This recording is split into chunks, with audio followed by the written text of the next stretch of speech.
السلام علیکم ورحمۃ اللہ وبرکاتہ۔ ہمارا آج کا موضوع ہے غصہ شیطان کی طرف سے ہے۔ ہر انسان کسی نہ کسی طرح غصے کا شکار ہوتا ہے۔ کچھ لوگوں کو غصہ کم آتا ہے، کچھ کو زیادہ آتا ہے۔ بہت سے لوگ اپنے غصے کے ہاتھوں تنگ بھی ہوتے ہیں، لیکن عام طور پر یہ نہیں جانتے کہ غصے سے بچا کیسے جائے۔ تو آج ہم دیکھیں گے کہ غصے سے بچاؤ کے طریقے کیا ہیں۔ تو سب سے پہلی بات تو یہ کہ غصہ شیطان کی طرف سے ہے۔ اعوذ باللہ من الشیطان الرجیم، بسم اللہ الرحمن الرحیم۔ خذ العفو وأمر بالعرف وأعرض عن الجاہلین وإما ينزغنک من الشیطان نزغ فاستعذ باللہ انہ سمیع علیم۔ ان الذین اتقوا اذا مسهم طائف من الشیطان تذکروا فاذا هم مبصرون۔ سورۃ الاعراف 199-201۔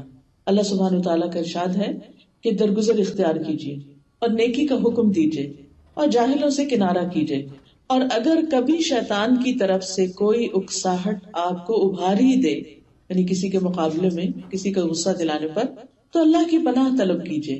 فاستعذ باللہ، بے شک وہ سب کچھ سننے والا، سب کچھ جاننے والا ہے۔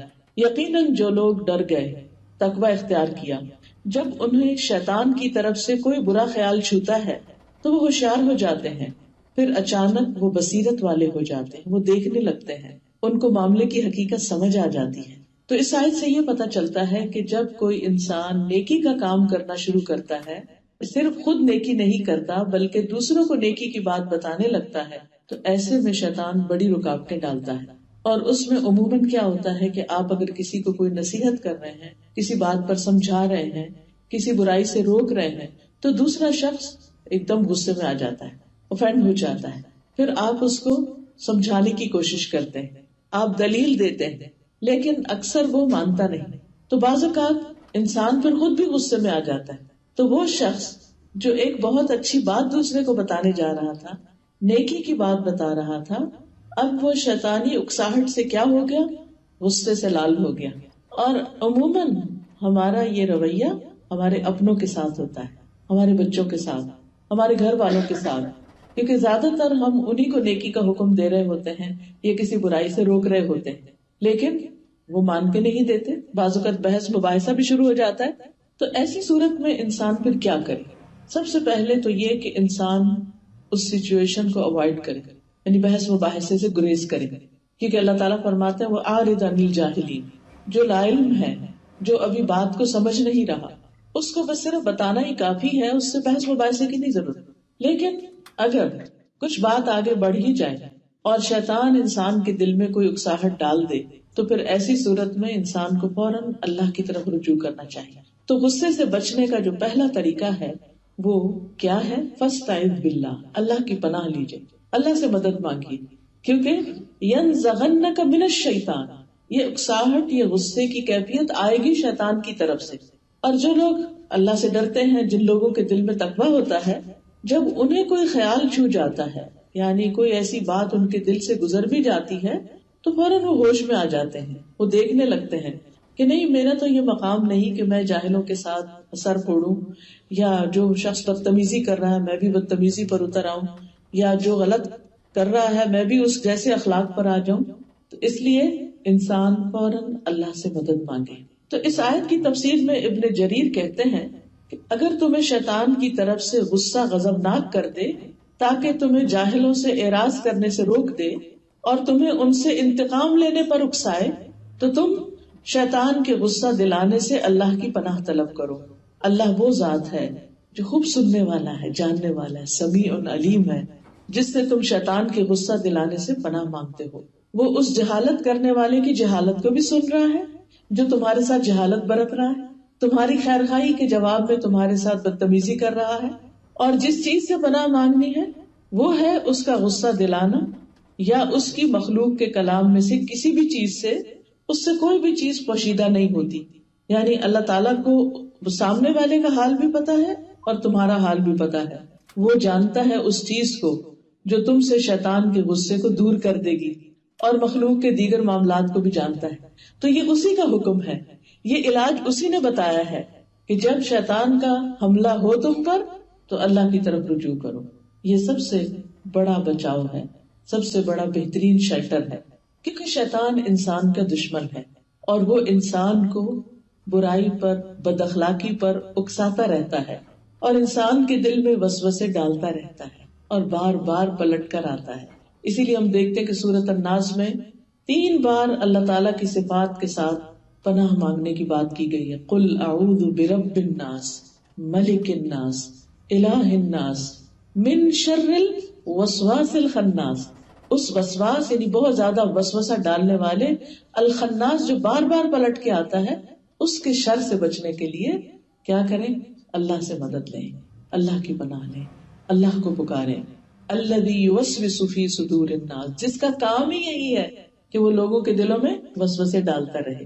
من الجنۃ والناس، جنوں میں سے بھی انسانوں میں سے.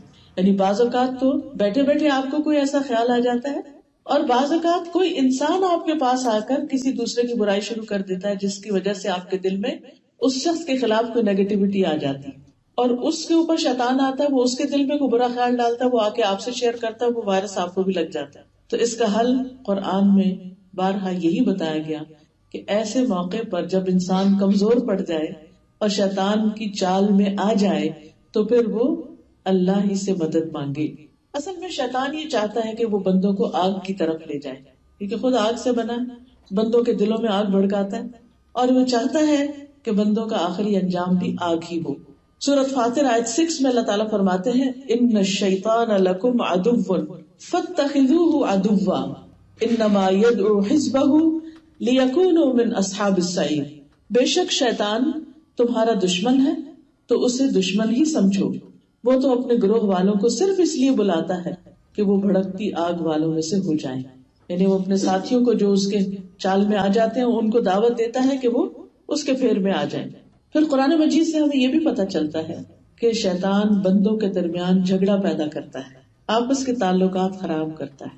آپ نے دیکھا ہوگا بعض اوقات کہ آپ اپنے کسی کام میں، بڑے اچھے ہی مفید کام میں منہمک ہوتے ہیں، آپ کچھ پڑھ رہے ہوتے ہیں، قرآن ہی پڑھ رہے ہوتے ہیں مثلا، اتنے میں آپ دیکھتے ہیں کہ آپ کا بچہ کوئی ایسا کام کر دیتا ہے کہ جس پر آپ ایک دم غصے میں آ جاتے ہیں. اب ہوتا کیا ہے، قرآن آپ کے ہاتھ میں ہے، کبھی کھلا ہے اور کبھی آپ تھوڑا بند بھی کر دیتے ہیں لحاظ سے، اور پھر آپ اس کو ڈانٹ ڈپٹ وہیں بیٹھے بیٹھے شروع کر دیتے ہیں، اور وہ چھوٹی سی بات اتنی بڑی بن جاتی ہے کہ آپ اپنے مقصد سے بھی ہٹ جاتے ہیں اور گھر میں ایک فساد کی کیفیت پیدا ہو جاتی ہے. اس وقت جب آپ کو خیر و بھلائی کا کام کر رہے ہیں اس وقت شیطان آ ٹپکے گا. قرآن مجید میں اللہ تعالیٰ فرماتے ہیں سورۃ الاسراء 53 میں وَقُلْ لِعِبَادِي يَقُولُوا الَّتِي هِيَ أَحْسَنُ إِنَّ الشَّيْطَانَ يَنزَغُ بَيْنَهُمْ إِنَّ الشَّيْطَانَ كَانَ لِلْإِنسَانِ عَدُوًّا مُبِينًا. اور میرے بندوں سے کہہ دو وہ بات کہیں جو سب سے اچھی ہو. کیا خوبصورت طریقہ بتایا ہمیں بری سچویشن سے نکلنے کا اور اس کو اوائڈ کرنے کا اور اس سے بچنے کا. میرے بندوں سے کہہ دو وہ بات کہیں جو سب سے اچھی ہو. اور یہ صرف گھر سے باہر نہیں، گھر کے اندر اپنے ہی بچوں کے ساتھ، اپنے شوہر کے ساتھ. لیکن ہم کتنی بار اسی حکم کو بھول جاتے ہیں. یہ بھی اللہ کا حکم ہے، قرآن کا حکم ہے کہ بات اچھے سے کرنی ہے. کیوں اچھے سے کرنی ہے؟ ان الشیطان ینزغ بینہم، کیونکہ شیطان ان کے درمیان جھگڑا ڈالتا ہے. ان الشیطان کان للانسان عدوا مبینا، بے شک شیطان ہمیشہ سے انسان کا کھلا دشمن، وہ اپنی دشمنی میں کمی نہیں کرتا.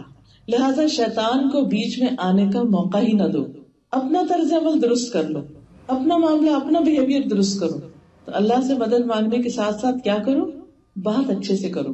ہم نے ایک ہی بات کہنی ہوتی، لیکن اچھے سے کہیں گے تو نتیجہ اچھا نکلے گا، اور اگر غصے سے کہیں گے اور تکبر سے کہیں گے اور دوسرے کے اوپر دھوس جما کے کہیں گے تو اس سے ہو سکتا ہے کہ کوئی شخص آپ کو بڑا سمجھ کے یا کسی وجہ سے آگے سے نہ بولے، لیکن وہ دل میں ضرور رکھ لے گا.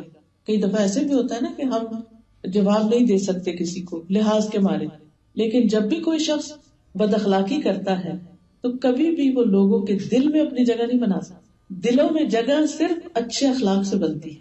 تو یہاں پر اللہ سبحانہ وتعالیٰ نے اس کی بتا دی کہ اچھے اخلاق کی کیا ہے؟ اچھی بات کرنا.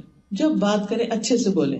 اور یہاں پر یہ جو ینزغ کا لفظ آیا ہے قرآن مجید میں، ابن کثیر کہتے ہیں کہ اس کا معنی ہے غصے یا کسی اور سبب سے فساد پیدا کرنا. یعنی ینزغ کا معنی کیا ہے؟ غصے کی وجہ سے فساد پیدا کرنا، کیونکہ انسان جب غصے سے بولے گا تو نتیجہ کیا ہوگا؟ فساد ہی ہوگا. پھر اسی طرح شیطان دو بندوں کے درمیان دشمنی پیدا کرتا ہے، یعنی جھگڑا بھی کرواتا ہے، وسوسے ڈالتا ہے اور دشمنی پیدا کرتا ہے۔ سورۃ المائدہ 91 میں اللہ تعالیٰ فرماتے ہیں انما یرید الشیطان ان یوقع بینکم العداوۃ والبغضاء، شیطان تو یہی چاہتا ہے کہ تمہارے درمیان دشمنی اور بغض ڈال دے، یعنی تمہارے آپس میں دلوں کے اندر دوریاں آ جائیں، گرج آ جائیں۔ اور یہ وہ کیسے کرتا ہے؟ وہ انسان کو اکساہٹ دلاتا ہے۔ یہ اکساہٹ کیا ہوتی ہے؟ اس کے دل میں آ کے بات ڈالتا ہے، دیکھو دیکھو فلاں نے تمہارے ساتھ کیا کیا، اور جب تک تم اس کو منہ توڑ جواب نہیں دو گی نہیں باز نہیں آئے گا۔ لہٰذا انسان اپنے سارے اصول، طریقے، ضابطے، اخلاق، ہر چیز بھول کے غلط کام کرنے لگتا ہے۔ تو اس سے یہ پتہ چلتا ہے کہ غصہ دراصل شیطان کی اکساہٹوں میں سے ایک اکساہٹ ہے۔ ایک شخص نے عمر بن عبد العزیز سے ایسی بات کہی جو انہیں ناگوار گزری، اور یہ تجربہ ہم میں سے ہر روز ہر ایک کو ہوتا ہے کہ کوئی نہ کوئی ایسی بات کر جاتا ہے کہ جو ہمیں چبھ جاتا ہے، اچھی نہیں لگتی۔ اور کچھ لوگوں سے تو ویسے اللہ واسطے کا بیر ہوتا ہے اور پھر جو کہ رکھنا نہیں چاہیے، لیکن وہ کچھ پچھلی سٹوریز ہوتی ہیں، کچھ پچھلی پاسٹ ہسٹری ہوتی ہے کہ جس کی وجہ سے کچھ ٹرسٹ کا لیول کم ہوتا ہے۔ نتیجہ کیا ہوتا ہے کہ وہ جب ایسے شخص کے ساتھ کوئی بات کی جائے یا وہ کوئی ہم سے بات کرے تو ایک دم دل میں شیطان ڈال دیتا ہے، دیکھا دیکھا یہ اس لیے کہہ رہا ہے کیونکہ اس کے پیچھے مقصد یہ ہے، اس نے پہلے بھی میرے ساتھ یہ کیا تھا۔ تو اس کی جو صحیح بات ہوتی ہے وہ بھی ہمیں غلط لگتی ہے۔ تو عمر بن عبد العزیز سے بھی کسی نے ایک بات کی کہ جو انہیں اچھی نہ لگی، تو انہوں نے کہا کیا تم چاہتے ہو کہ شیطان مجھے میرے حکمران ہونے کی حیثیت پر اکسائے؟ کیونکہ وہ حکمران تھے نا اس وقت۔ تو خصوصاً جس انسان کے پاس کوئی عہدہ ہو یا کوئی مقام ہو یا درجہ بڑا ہو، جیسے گھر میں شوہر کا درجہ ہے یا پھر ماں کا درجہ ہے بچوں پر، یا کسی استاد کا ہے یا کسی لیڈر کا ہے، کسی بھی طرح، تو کہتے ہیں کیا تم چاہتے ہو کہ شیطان مجھے میرے حکمران ہونے کی حیثیت پر اکسائے تاکہ میں تم سے سختی سے پیش آؤں اور کل قیامت کے دن مجھے تمہاری طرف سے سختی پہنچے؟ یعنی یہ تھوڑی ہوگا کہ آپ نے اگر کسی کے اوپر ناروا ظلم کیا، زیادتی کی، بلا وجہ دوسرے کو ستایا تو اللہ تعالیٰ آپ کو چھوڑ دے گا؟ تو کتنے عقل مند تھے یہ لوگ کہ جو چھوٹی چھوٹی باتوں کا بھی حساب رکھتے تھے اور غصہ ہونے کے باوجود بھی اپنے غصے کو پی جاتے تھے۔ ابھی جو آیات آپ نے سنی تو ان میں کیا تھا؟ وَالْكَاظِمِينَ الْغَيْظَ وَالْعَافِينَ عَنِ النَّاسِ وَاللَّهُ يُحِبُّ الْمُحْسِنِينَ، کہ اللہ کے بندے کون ہوتے ہیں؟ جو غصہ پی جاتے ہیں۔ آتا ہے انہیں غصہ کچھ لوگوں کی حرکتوں پر، ان کی کسی سستی پر، ان کے کام نہ کرنے پر، ان کے ان ایفیشینٹ ہونے پر، لیکن پھر وہ کیا کرتے ہیں؟ غصہ کنٹرول کر کے بات کرتے ہیں کہ کہیں پھر زیادتی ہماری طرف سے نہ ہو جائے۔ تو انسان محتاط زندگی بسر کرے، یہی محتاط زندگی دراصل تقویٰ کی زندگی ہے۔ پھر یہ بھی یاد رہے کہ غصہ آگ کا انگارہ ہے جو شیطان بندے کے دل میں ڈال دیتا ہے، یعنی وہ خیال، وہ منفی خیال، وہ منفی بات جو انسان کے دل میں وہ ڈالتا ہے، تو آپ نے دیکھو گا کہ ایسے ایک دم جیسے دل میں آگ سی لگ جاتی ہے جو کسی کی بات کرنے سے ٹریگر کر جاتی ہے یا ویسے بھی۔ تو ابن عثیمین کہتے ہیں غصہ آگ کا ایک انگارہ ہے جس کو شیطان ابن آدم کے دل میں ڈالتا ہے تو دل جوش کھانے لگتا ہے، اسی وجہ سے آدمی کا چہرہ سرخ ہو جاتا ہے، اس کی رگیں پھول جاتی ہیں اور بعض اوقات اس کے رونگٹے بھی کھڑے ہو جاتے ہیں، پورے جسم میں خون کھولنے لگتا ہے، یعنی انسان تپ جاتا ہے، اس کو جیسے کہتے ہیں تپ چڑھ جاتا ہے۔ اور یہ سب کچھ کس سے ہوتا ہے؟ غصے کی وجہ سے، اور غصہ کیا ہے؟ شیطان کی طرف سے۔ اور پھر آپ دیکھیے کہ کہیں بھی دو لوگوں کے درمیان کوئی جھگڑا ہو رہا ہو اور اس میں تو میں ہو رہی ہو تو شیطان اس موقع پر ہنستا ہے، خوش ہوتا ہے اور وہ چاہتا ہے کہ یہ اور بڑھے، حتیٰ کہ لوگ ہاتھا پائی پہ اتر آئے، حتیٰ کہ لوگ ایک دوسرے کو قتل کر ڈالیں۔ یہی وجہ ہے کہ بعض اوقات جو قتل ہوتے ہیں وہ کسی بڑی بات پہ نہیں ہوتے، چھوٹی سی بات پہ، اور وہ بھی کیا ہوتا ہے کہ غصے میں لوگ ویپن اٹھا لیتے ہیں کہ میں اس کا کام ہی تمام کر دوں۔ آپ دیکھیے کہ حضرت ابو ہریرہ کہتے ہیں کہ ایک آدمی نے نبی صلی اللہ علیہ وسلم کی موجودگی میں ابو بکر رضی اللہ عنہ کو برا بھلا کہا۔ نبی صلی اللہ علیہ وسلم ابو بکر کے خاموش رہنے پر مسکراتے ہیں، لیکن جب آدمی حد سے بڑھ گیا تو ابو بکر رضی اللہ عنہ نے بھی اس کی بات کا جواب دے دیا۔ اس پر نبی صلی اللہ علیہ وسلم ناراضگی کے ساتھ وہاں سے کھڑے ہو گئے۔ ابو بکر رضی اللہ عنہ نے پیچھے جا کر عرض کیا، یا رسول اللہ، جب تک وہ شخص مجھے برا بھلا کہتا رہا آپ بیٹھے رہے، اور جب میں نے اس کی کسی بات کا جواب دیا تو آپ غصے میں آ کر کھڑے ہو گئے۔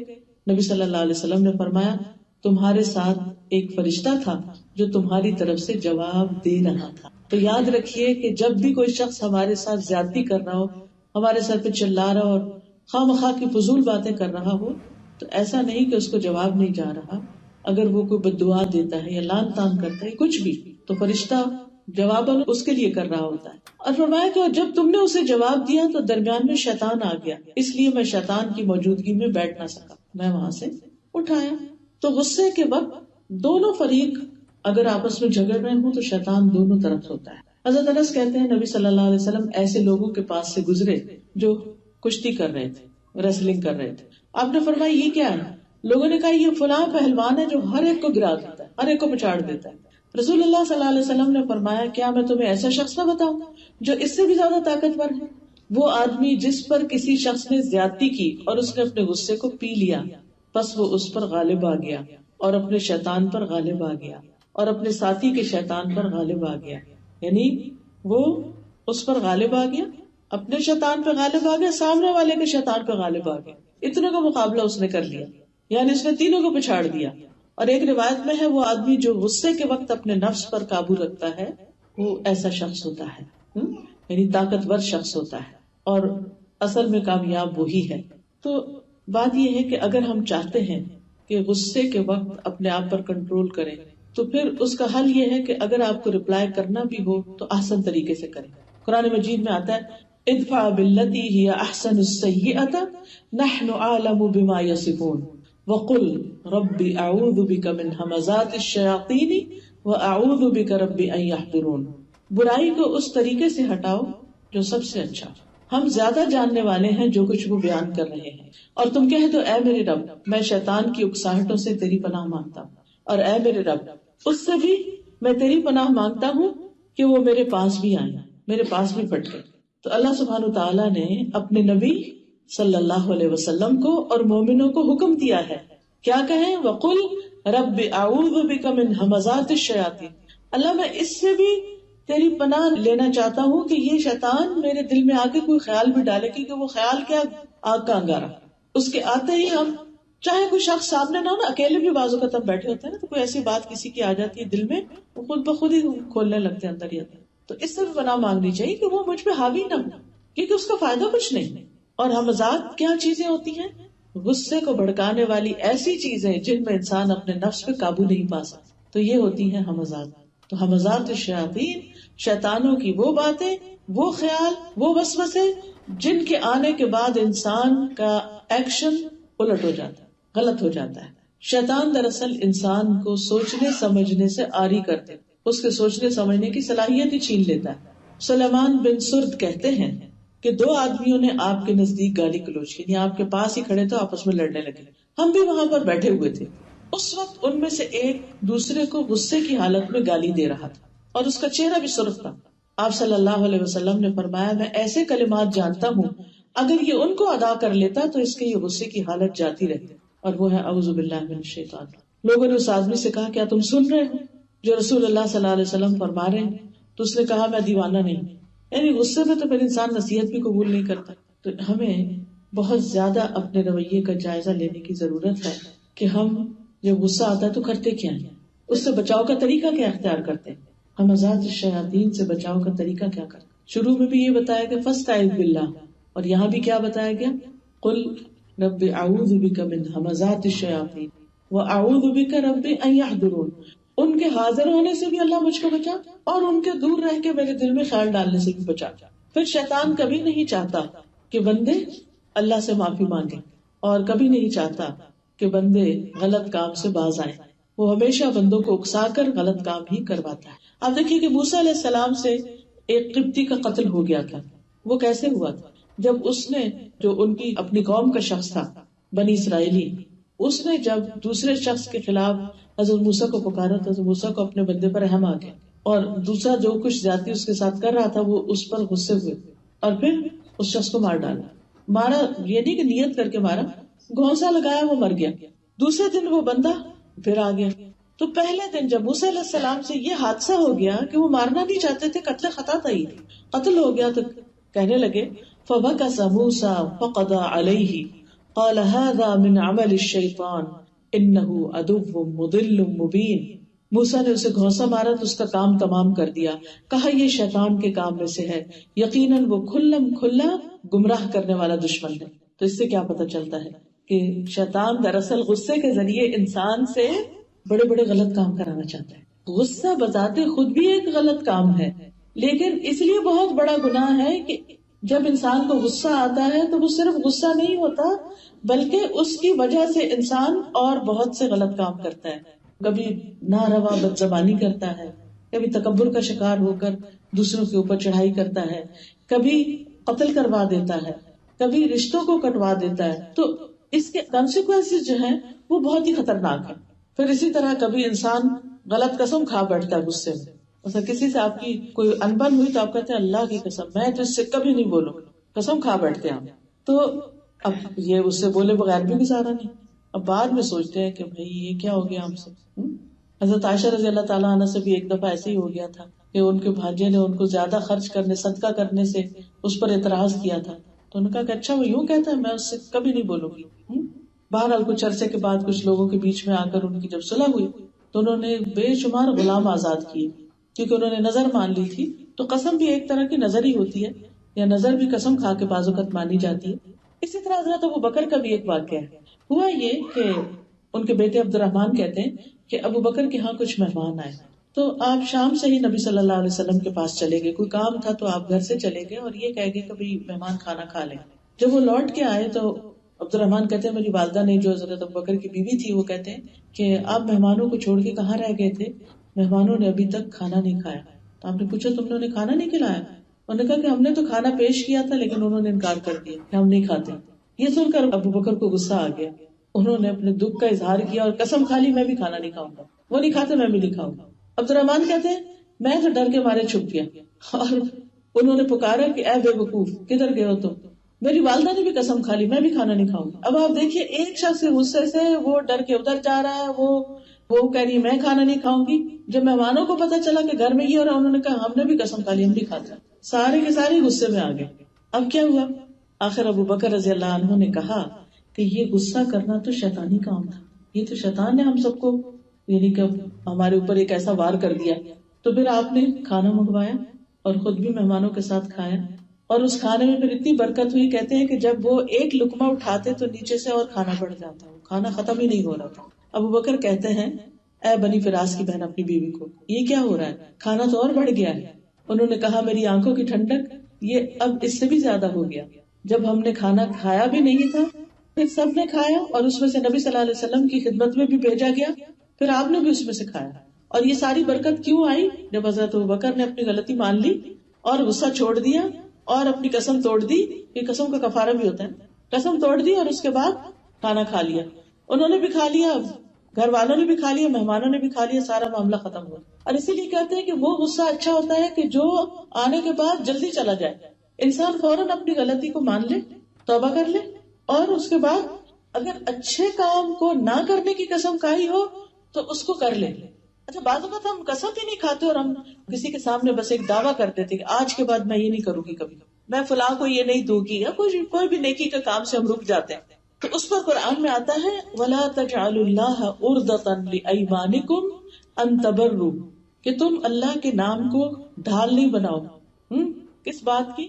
اپنے قسموں کے لیے ڈھال نہیں بناؤ کہ تم نیکی نہیں کرو گے.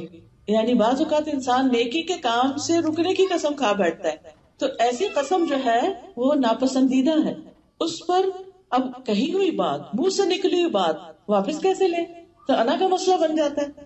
تو جو شخص اپنی انا کو پھر ختم کر کے دوبارہ واپس ٹھیک ہو جاتا ہے تو اس کے کاموں میں، معاملوں میں، اس کے گھر میں خیر و برکت آ جاتی ہے. یعنی بعض اوقات آپ یہ تو کنٹرول نہیں کر سکتے کہ غصہ آئے ہی نہ، تو آئے گا، لیکن اصل امتحان اس وقت ہوتا ہے کہ جب آ جائے تو اب آگے کیا کرنا ہے، آپ نے اس کو کنٹرول کیسے کرنا ہے، اس معاملے کو سیٹل کیسے کرنا ہے. پھر آپ دیکھیں کہ غصہ نہ کرنا جو ہے، یہ سرے سے نہ کرنا، یہ ایمان والوں کی صفت ہے. اور غصہ آنے پر معاف کر دینا اور اس کو پی جانا یہ محسنین کی صفت ہے. قرآن مجید میں اللہ تعالیٰ فرماتے ہیں والذین یجتنبون کبائر الاثم والفواحش واذا ما غضبوا هم یغفرون. وہ لوگ یعنی جو ایمان والے ہیں وہ بڑے بڑے گناہوں اور بے حیائی کی باتوں سے پرہیز کرتے ہیں، گالی گلوچ وغیرہ سے، فحش باتوں سے پرہیز کرتے ہیں، اور جب بھی وہ غضبناک ہوتے ہیں تو وہ معاف کر دیتے ہیں. غصہ آتا ہے تو معاف کر دیتے ہیں. نبی صلی اللہ علیہ وسلم نے ایک شخص کو یہ وصیت کی تھی اور بار بار اس کو کہا تھا لا تغضب لا تغضب لا تغضب، غصہ نہ کرو غصہ نہ کرو غصہ نہ کرو، کیونکہ اس نے کہا تھا کہ آپ مجھے کوئی نصیحت کریں، تو اس موقع پر آپ نے اس کو 3 دفعہ ایک ہی نصیحت کی. ہو سکتا ہے وہ شخص بہت غصے والا. انس بن قیس کہتے ہیں ایک مرتبہ ان کے چچا رسول اللہ صلی اللہ علیہ وسلم کے پاس آئے اور عرض کیا مجھے کوئی ایسی بات بتائیے جو مجھے فائدہ دے اور مختصر بھی ہو کہ میں یاد رکھ سکوں. آپ نے فرمایا غصہ نہ کیا کرو. انہوں نے کہا اچھا کچھ اور فرمائیے. آپ نے فرمایا غصہ نہ. وہ کہتے ہیں جتنی دفعہ انہوں نے کہا کہ مجھے کوئی نصیحت کیجیے، آپ نے ایک ہی نصیحت بار بار کی، غصہ نہ کرو، کیونکہ غصہ ہر شر کو جمع کرنے والا ہے. غصے سے بہت سا شر اکٹھا ہو جاتا ہے. نبی صلی اللہ علیہ وسلم کے ایک صحابی روایت کرتے ہیں کہ ایک آدمی نے عرض کیا یا رسول اللہ صلی اللہ علیہ وسلم مجھے کوئی نصیحت فرمائیے. آپ نے فرمایا غصہ نہ کیا کرو. وہ شخص کہتا ہے میں نے نبی صلی اللہ علیہ وسلم کے اس فرمان پر غور کیا تو مجھے معلوم ہوا کہ غصہ ہر قسم کے شر کو جمع کر دیتا ہے، یعنی ساری برائیاں اکٹھی ہو جاتی ہیں وہاں. اس لیے جو لوگ غصہ چھوڑ دیتے ہیں، یعنی یا تو کرتے ہی نہیں یا کم کر لیتے ہیں یا اس پہ قابو پا لیتے ہیں یا اس کا اظہار نہیں کرتے یا اگر کر بیٹھے تو معاف کر دیتے ہیں، تو ان کا انجام کیا، ان کا ریوارڈ کیا ہے. کیونکہ اگر ہمیں ریوارڈ کا پتا ہوگا تو ہمارے لیے اس پر عمل کرنا آسان ہوگا کہ ہم ایک چیز چھوڑ رہے ہیں تو پھر ہمیں ملے گا کیا. اللہ تعالیٰ فرماتے ہیں سورۃ آل عمران میں والکاظمین الغیظ والعافین عن الناس واللہ یحب المحسنین. غصے کو پی جانے والے، لوگوں سے درگزر کرنے والے، اور اللہ محسنین یعنی نیکی کرنے والوں سے محبت کرتا ہے. تو گویا ہمیں اللہ کی محبت ملے گی اگر ہم اپنے غصے کو کنٹرول کریں گے. پھر اسی طرح اللہ کی مدد بھی ملتی ہے. رسول اللہ صلی اللہ علیہ وسلم نے فرمایا جس بندے پر ظلم کیا گیا اور اس نے اللہ عز و جل کی خاطر اس کو نظر انداز کر دیا تو اللہ اس کی بھرپور مدد فرماتا ہے. ابو ہریرہ کہتے ہیں کہ ایک آدمی نے عرض کیا اے اللہ کے رسول میرے کچھ رشتے دار ہیں جن سے میں تعلق جوڑتا ہوں اور وہ مجھ سے تعلق توڑتے ہیں. میں ملنا چاہتا ہوں اور وہ نہیں ملنا چاہتے. میں ان سے نیکی کرتا ہوں، مجھ سے برائی کرتے ہیں. میں ان سے تحمل سے پیش آتا ہوں، مجھ سے بد اخلاقی سے پیش آتے ہیں. تو آپ نے فرمایا اگر تو واقعی ایسا جیسے تو نے کہا تو گویا تو ان کو جلتی ہوئی راکھ کھلا رہا ہے، اور جب تک تو ایسا ہی کرتا رہے گا اللہ کی طرف سے ایک مددگار ان کے مقابلے میں تیرے ساتھ رہے گا. تو گویا جو شخص غصہ کنٹرول کرتا ہے اس کو اللہ سبحانہ و تعالیٰ کی طرف سے مدد ملتی ہے. تو اس لیے کبھی بھی یہ نہیں سوچنا چاہیے کہ اگر جواب میں نے نہیں دیا تو مجھے نقصان ہوگا. نہیں، اللہ کی مدد آپ کے ساتھ ہے. اور انسان کتنا زیادہ محتاج ہوتا ہے اللہ کی مدد کا. پھر اللہ کے غضب سے بچنے کا ذریعہ بھی ہے. حضرت عبداللہ ابن عمر کہتے ہیں کہ انہوں نے رسول اللہ صلی اللہ علیہ وسلم سے پوچھا کون سی چیز مجھے اللہ کے غضب سے دور کر سکتی ہے کہ اللہ تعالیٰ مجھ سے ناراض نہ ہو.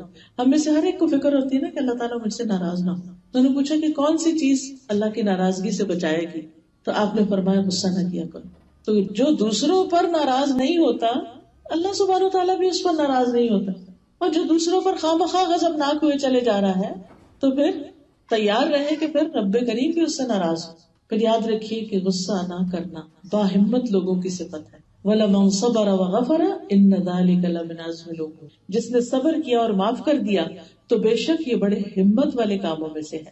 اللہ سبحانہ تعالیٰ اس شخص کو پسند کرتے ہیں اور ان صفات کو پسند کرتے ہیں جو کسی کے اندر تحمل اور بردباری کی شکل میں ہو اور جلد بازی نہ ہو. رسول اللہ صلی اللہ علیہ وسلم نے قبیلہ عبد القیس کے سردار اشج سے فرمایا تھا کہ تمہارے اندر 2 خصلتیں ایسی ہیں جنہیں اللہ تعالیٰ پسند کرتا ہے، بردباری اور تحمل مزاجی، یعنی دوسرے کی بات سن کے برداشت کر لینا اور ٹھہر کے کام کا. انات ہے دوسری، تحمل بردباری اور ٹھہر کے کام کرنا، جلد بازی سے پرہیز کرنا. جب انسان جلد بازی سے پرہیز کرتا ہے تو پھر اس کے اندر حقیقی معنوں میں حلم آتا ہے، بردباری آتی ہے. اور جب انسان کسی کی بات سن کے سہ لیتا ہے تو یہی دراصل برداشت ہے. تو یہ صفات اللہ تعالیٰ کو بہت پسند ہے جس انسان کے اندر ہو. پھر یہ گناہوں کی معافی کا ذریعہ بھی ہے، یعنی غصے پہ کنٹرول کرنا. عبادہ بن صامت کہتے ہیں میں نے رسول اللہ صلی اللہ علیہ وسلم کو یہ فرماتے ہوئے سنا کہ جس شخص کے جسم پر کوئی زخم لگ جائے اور وہ اس کو معاف کر دے تو اس معافی کی مناسبت سے اللہ اس کے گناہوں کو معاف کر دیتے ہیں. یہ کیسے؟ زخم جو لگ جائے، مثلا کسی شخص سے کوئی چیز چھٹ گئی، آپ کو آ لگی، کسی نے کچھ پھینکا ہوا تھا وہ آپ کو چپ گیا، زخم لگ گیا. کوئی سامنے سے آ رہا تھا، آپ ایک دم پیچھے ہٹے، پیچھے کوئی ایسی چیز تھی جس سے آپ ٹکرا کے چوٹ کھا گئے. ایسے میں انسان کو بڑا غصہ آتا ہے، کبھی کو پش کر دیتا ہے اور آپ جا لگتے ہیں کسی چیز پہ، تو اس وقت انسان کہتا ہے کہ اب تو میں اس کو چھوڑوں گا نہیں جب تک میں اس کو بھی وہیں دھکیل کے نہ رہوں. لیکن جو شخص اس وقت اپنے آپ پہ کنٹرول کر لیتا ہے اور معاف کر دیتا ہے تو ایسے شخص کے گناہ بھی معاف ہو جاتے ہیں، کس درجے کے، جس درجے کی معافی دیتا ہو۔ پھر غصے سے پرہیز، غصے سے بچاؤ نجات کا ذریعہ ہے۔ رسول اللہ صلی اللہ علیہ وسلم نے فرمایا 3 چیزیں نجات دینے والی ہیں، یعنی جہنم کی آگ سے، اللہ کی ناراضگی سے۔ نمبر 1 چھپے اور ظاہر میں اللہ سے ڈرنا۔ نمبر 2 رضامندی اور غصے میں اعتدال، اور فقیری اور غنا میں میانہ روی اختیار کرنا۔ پھر اسی طرح جو شخص غصے سے پرہیز کرتا ہے، غصے کو کنٹرول کر لیتا ہے، اللہ سبحانہ وتعالیٰ اس کی خامیوں پہ پردہ ڈال دیتے ہیں، اس کے عیب چھپا دیتے ہیں۔ رسول اللہ صلی اللہ علیہ وسلم نے فرمایا جس نے اپنے غضب کو روک لیا، اللہ تعالیٰ اس کی خامیوں پر پردہ ڈال دے گا۔ آپ دیکھیے کہ جب ہم غصے میں ہوتے ہیں نا تو ہماری اصلیت سامنے آ جاتی ہے، اور لوگوں کو وہ چہرہ پھر کبھی نہیں بھولتا، وہ ہمارا سٹائل کبھی نہیں بھولتا، اور لوگ جب ہمیں یاد کرتے ہیں تو پھر وہی شکل ان کے سامنے آتی ہے کہ اچھا وہ فلاں جس نے فلاں موقع پر اتنا غصہ کیا۔ آپ خود بھی سوچ سکتے ہیں کہ جب آپ کسی کے بارے میں بھی کچھ سوچتے تو آپ کے ذہن میں اس کی کیا پکچر آتی، کس طرح آپ اس کے بارے میں سوچتے ہیں۔ یعنی آپ اس پہ ناراض ہوتے ہیں، ناراض چہرہ اس کا نظر آتا ہے، خوشگوار چہرہ نظر آتا ہے، آپ کے ساتھ کوآپریٹ کرنے والا محسوس ہوتا ہے، یعنی اس کی کیا یاد یا کیا اثرات آپ کے دل پر ہوتے ہیں۔ ہر شخص اپنے ان کاموں کی بنا پر پہچانا جاتا ہے جو اس کے اندر دوسرے سے مختلف ہوتے ہیں، اچھے ہوں یا برے ہوں۔ پھر اسی طرح جو شخص غصہ کنٹرول کر لیتا ہے، دشمن بھی اس کا دوست بن جاتا ہے۔ قرآن مجید میں آتا ہے لا تستوی الحسنۃ ولا السیئۃ، اچھائی برائی برابر نہیں ہوتی، ادفع باللتی ہی احسن، برائی کو اس طریقے سے دور کرو جو سب سے اچھا۔ فاذا الذی بینک وبینہ عداوۃ کأنہ ولی حمیم، تو وہ شخص جس کے اور تمہارے درمیان دشمنی پڑی ہوئی ہو وہ ایسے ہو جائے گا جیسے گہرا دلی دوست۔ وما یلقاها الا الذین صبروا وما یلقاها الا ذو حظ عظیم، یہ چیز نہیں دی جاتی مگر انہیں جو صبر کرتے ہیں، اور یہ چیز نہیں دی جاتی مگر اس کو جو بڑے نصیبے والا ہو۔ تو ادفع باللتی ہی احسن کا مطلب کیا ہے؟ غصے کے وقت صبر کر لینا، برائی کو معاف کر دینا، اور جب لوگ برا اخلاق اختیار کریں تو اس وقت جواباً اچھا اخلاق اختیار کرنا۔ تو ایسے لوگوں کو اللہ تعالیٰ بھی ہر آفت سے بچا لے گا، اور ان کے دشمن بھی عاجز ہو کر ان کے دلی دوست بن جائیں گے۔ ایسے شخص کا اجر اللہ کے ذمہ ہوتا ہے جو اپنے غصے کو کنٹرول کر لیتا ہے، دنیا میں بھی اجر ملتا ہے اور آخرت میں بھی۔ قرآن پاک میں اللہ تعالیٰ فرماتے ہیں وَجَزَاءُ سَيِّئَةٍ سَيِّئَةٌ مِثْلُهَا فَمَنْ عَفَا وَأَصْلَحَ فَأَجْرُهُ عَلَى اللَّهِ إِنَّهُ لَا يُحِبُّ الظَّالِمِينَ، برائی کا بدلہ اسی جیسی برائی سے بھی ہو سکتا ہے، لیکن جو معاف کر دے اور اصلاح کر لے تو اس کا اجر اللہ پر ہے، بے شک اللہ ظلم کرنے والوں کو پسند نہیں کرتا۔ پھر آپ دیکھیے کہ قیامت کے دن بھی ایسے شخص کو اللہ تعالیٰ بہترین اجر عطا کرے گا۔ رسول اللہ صلی اللہ علیہ وسلم نے فرمایا جو آدمی اپنے غصے کو نافذ کرنے کے باوجود بھی گیا تو اللہ تعالیٰ قیامت کے دن اس کے دل کو امیدوں سے بھر دے گا، یعنی وہاں اس کا خوف دور ہو جائے گا۔ جنت میں داخلے کا ذریعہ ہے غصے پر کنٹرول کرنا۔ ایک شخص نے رسول اللہ صلی اللہ علیہ وسلم سے کہا میری کسی ایسے عمل کی طرف رہنمائی کرے جو مجھے جنت میں لے جائے، کیونکہ ان لوگوں کو جنت کا یقین بھی تھا اور شوق بھی تھا۔ کوئی ایسا کام بتائیے کہ میں جنت میں پہنچ جاؤں۔ تو آپ نے فرمایا غصہ نہ کرو، تمہارے لیے جنت ہے، لا تغضب ولک الجنہ۔ کتنی بڑی بات ہے۔ اب دیکھیے کہ غصے کی 3 اقسام ہوتی، ایک وہ غصہ جو کرنا ہی چاہیے، دوسرا وہ جو مباح ہے، اور تیسرا جو ناپسندیدہ ہے۔ اب یہ پہلی قسم کا غصہ وہ ہے جو اللہ کی خاطر، جب اللہ کی کوئی حد ٹوٹ رہی تو انسان کے دل میں اگر کوئی چیز جوش مارتی ہے کہ یہ کیا ہو رہا ہے، اللہ کی نافرمانی ہو رہی ہے، یا آپ کسی شخص کو انتہائی قبیح حرام ناجائز کام کرتے دیکھتے ہیں، آپ ایک دم غصے میں آ جاتے ہیں کہ یہ کیا کر رہا ہے، چاہے کوئی جاننے والا ہو یا نہ جاننے والا ہو۔ تو ایسی صورت میں انسان دوسرے کو، یعنی غصہ اصل میں کیا ہے، پھر وہ اس کو ایسی انرجی دیتا ہے کہ انسان کچھ جا کے کر لیتا ہے۔ اس کو کیا چاہیے کہ وہ اس شخص کو سمجھائے، اس کو بتائے۔ اب جو شخص ایسا غصہ کرے گا اور سمجھانے میں تھوڑا فارم بھی ہوگا، اس کے مطلب نہیں کہ بد اخلاقی برتنا شروع کر دے، تو ایسا شخص جو ہے وہ دراصل صاحب ایمان شخص ہے، کیونکہ ایسا شخص ہی اپنے ایمان کو مضبوط کرتا ہے۔ رسول اللہ صلی اللہ علیہ وسلم نے کبھی کسی سے اپنی ذات کے لیے بدلہ نہیں لیا تھا۔ ہاں جب اللہ کی کوئی حد قائم کرنے کو پامال کیا جاتا تو پھر آپ اللہ کے لیے اس سے بدلہ لیتے تھے۔ پھر اسی طرح جن چیزوں سے روکا گیا ہے ان کے کرنے پر اگر کسی کو غصہ آئے تو وہ بھی بجا ہے۔ ابو ہریرہ کہتے ہیں کہ ایک دفعہ رسول اللہ صلی اللہ علیہ وسلم تشریف لائے تو ہم تقدیر پر بحث کر رہے تھے، تقدیر کے ایشو پر۔ رسول اللہ صلی اللہ علیہ وسلم غصے میں آ گئے، یہاں تک کہ آپ کا چہرہ مبارک سرخ ہو گیا۔ گویا کہ آپ کے چہرے پر اناروں کے دانوں کا عرق نچوڑ دیا گیا. پھر آپ نے فرمایا کیا تم لوگوں کو اس چیز کا حکم دیا گیا؟ کیا میں اس لیے بھیجا گیا ہوں؟ یقیناً تم لوگوں سے پہلے کی قوم میں اس مسئلے میں بحث مباحثہ کرنے کی وجہ سے ہلاک ہوئی. میں تم لوگوں کو قسم دیتا ہوں کہ آئندہ اس مسئلے میں بحث اور تکرار نہ کرنا، کیونکہ اس کا کوئی نتیجہ نہیں. کچھ چیزوں کا علم اللہ نے بندوں کو لمیٹڈ ہی دیا ہے، وہ مسائل بندے نہیں حل کر سکتے. تقدیر کا مسئلہ بھی اسی میں سے، بس اس پر ایمان رکھنا ہمارا کام ہے. تو بہرحال یہاں قصہ کیا ہے کہ نبی صلی اللہ علیہ وسلم نے ایسے لوگوں پر غصہ کیا، اور غصہ کیسے کیا؟ آپ کا چہرہ سرخ ہو گیا، اور پھر اس کے بعد آپ نے پراپر انداز میں جا کے نصیحت کی.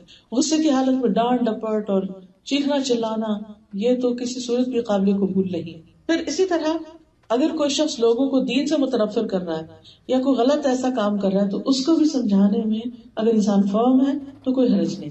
ایک ابو مسعود تھے، ان سے روایت ہے کہ ایک شخص نے کہا یا رسول اللہ، میں فجر کی نماز میں تاخیر کر کے اس لیے شریک ہوتا ہوں کہ فلاں شخص جو ہے وہ نماز بہت لمبی پڑھاتے ہیں. اس پر آپ اتنا غصے میں ہوئے کہ میں نے نصیحت کے وقت اس دن سے زیادہ غضبناک آپ کو کبھی نہیں دیکھا. آپ نے فرمایا لوگوں، تم میں بعض لوگ نمازوں سے لوگوں کو روکنے اور دور کرنے کا سبب ہے، بس جو شخص امام ہو اسے ہلکی نماز پڑھنی چاہیے، اس لیے کہ اس کے پیچھے کمزور، بوڑھے اور ضرورت مند سبھی ہوتے ہیں.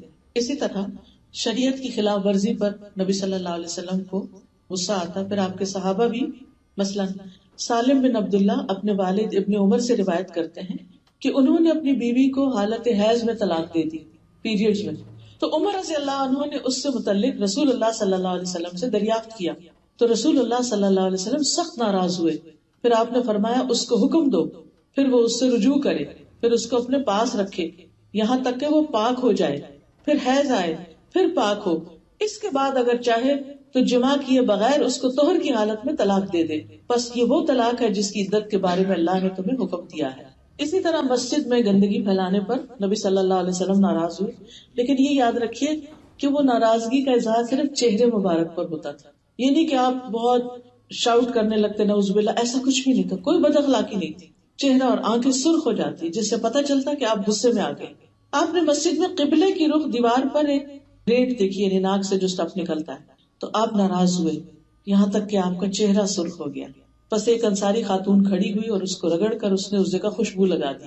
آپ نے دیکھ کر فرمایا کتنا عمدہ کام ہے اس خاتون نے، کتنے ویل ڈن جیسے ہم کہتے ہیں، بہت اچھا، خوب. اسی طرح کسی کا نقصان کرنے پر نبی صلی اللہ علیہ وسلم نے غصہ کیا. حضرت عائشہ سے مروی ہے کہ صفیہ رضی اللہ عنہا نے رسول اللہ صلی اللہ علیہ وسلم کی خدمت میں کھانا بھیجا جو انہوں نے آپ صلی اللہ علیہ وسلم کے لیے بنایا تھا، جبکہ آپ اس دن میرے پاس تھے. وہ کہتی ہے جب میں نے وہ لڑکی دیکھی جو کھانا لے کر آئی تھی تو میں غصے سے کانپنے لگی، یعنی کہ میری باری ہے، تم کھانا پکا کے لا رہی. میں نے غصے میں برتن توڑ کے پھینک دیا. رسول اللہ صلی اللہ علیہ وسلم نے میری طرف دیکھا تو مجھے آپ کے چہرے پر غصے کے آثار نظر آئے. میں نے کہا میں رسول اللہ صلی اللہ علیہ وسلم سے اللہ کی پناہ لیتی ہوں کہ آج وہ مجھ پہ کوئی لعنت کرے. پھر میں نے عرض کیا اللہ کے رسول اس کا کفارہ کیا ہے؟ آپ نے فرمایا برتن جیسا برتن، کھانے جیسا کھانا. تو جب کوئی کسی پر زیادتی کر رہا ہو تو اس وقت انسان آرام سے نہیں بیٹھ سکتا، اس وقت اس کو انٹرفیئر کرنا ہوتا ہے، لیکن حدود کے اندر رہ کر. پھر اسی طرح دین میں جو رخصتیں ہیں ان کو اختیار نہ کرنا. حضرت عائشہ کہتی ہے کہ رسول اللہ صلی اللہ علیہ وسلم نے کسی کام کرنے کے بارے میں اجازت عطا کی کہ وہ کر لیا جائے، تو لوگوں میں سے کچھ لوگ اس سے بچنے لگے، وہ نہیں کرتے تھے.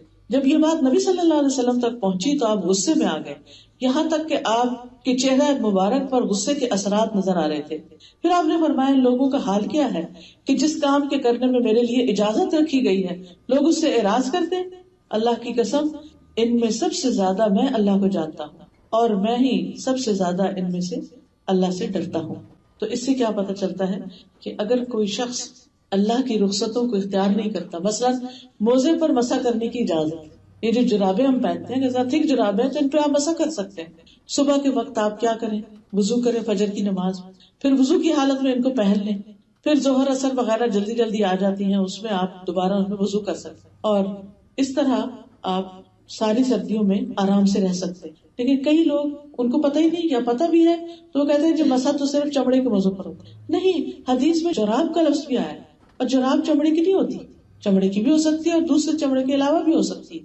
تو اس سے یہ پتہ چلتا ہے کہ انسان کو دین کی رخصت سے اس کو فائدہ اٹھانا چاہیے. اسی طرح بعض لوگ سفر میں قصر نماز نہیں کرتے، اپنے اوپر مشقت ڈالے رکھتے، تو یہ بھی اللہ کی دی ہوئی رخصت ہے. اسی طرح بیمار کے لیے رخصت ہے کہ گھر میں نماز پڑھ لے، مسجد نہ جائے، یہ بھی اللہ کی دی ہوئی رخصت ہے.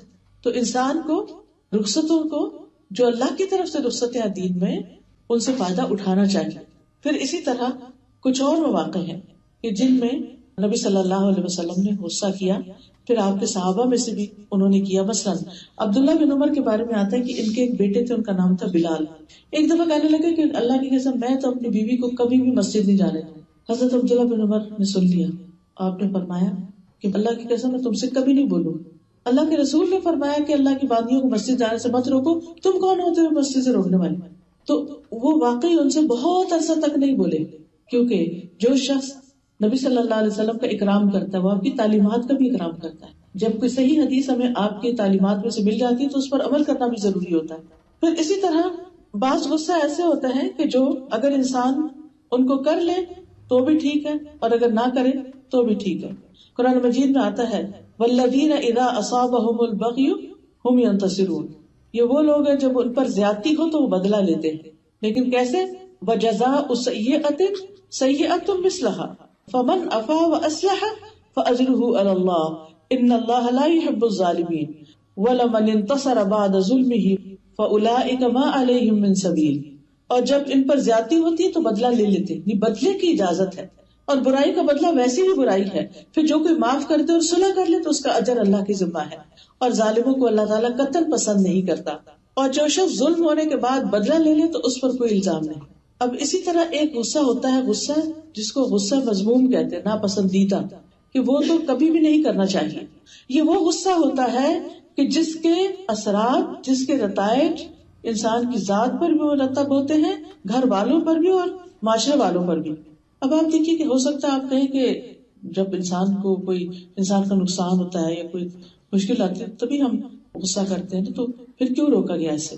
تو یہ ہے کہ اس وقت بھی انسان کو کنٹینیو کرنا چاہیے اور اپنے اچھے اعمال کرتا رہے اور کسی کے برے رویے پر یعنی کہ برہم نہ ہو. پھر غصے کا علاج کیا ہے؟ غصے کا علاج ہے نمبر 1 وہی جو شروع میں بتایا، اللہ کی پناہ لینا، اعوذ باللہ پڑھنا. اعوذ باللہ السمیع العلیم من الشیطان الرجیم من ہمزہ ونفخہ ونفثہ. اس دعا کو پڑھنا. رسول اللہ صلی اللہ علیہ وسلم نے فرمایا جب آدمی کو غصہ آ جائے اور وہ اعوذ باللہ کہے تو اس سے اس کا غصہ ختم ہو جائے گا. دوسرا طریقہ ہے خاموش ہو جانا. ابن عباس کہتے ہیں رسول اللہ صلی اللہ علیہ وسلم نے فرمایا لوگوں کو علم سکھاؤ، آسانیاں پیدا کرو. علم سکھاؤ، آسانیاں پیدا کرو،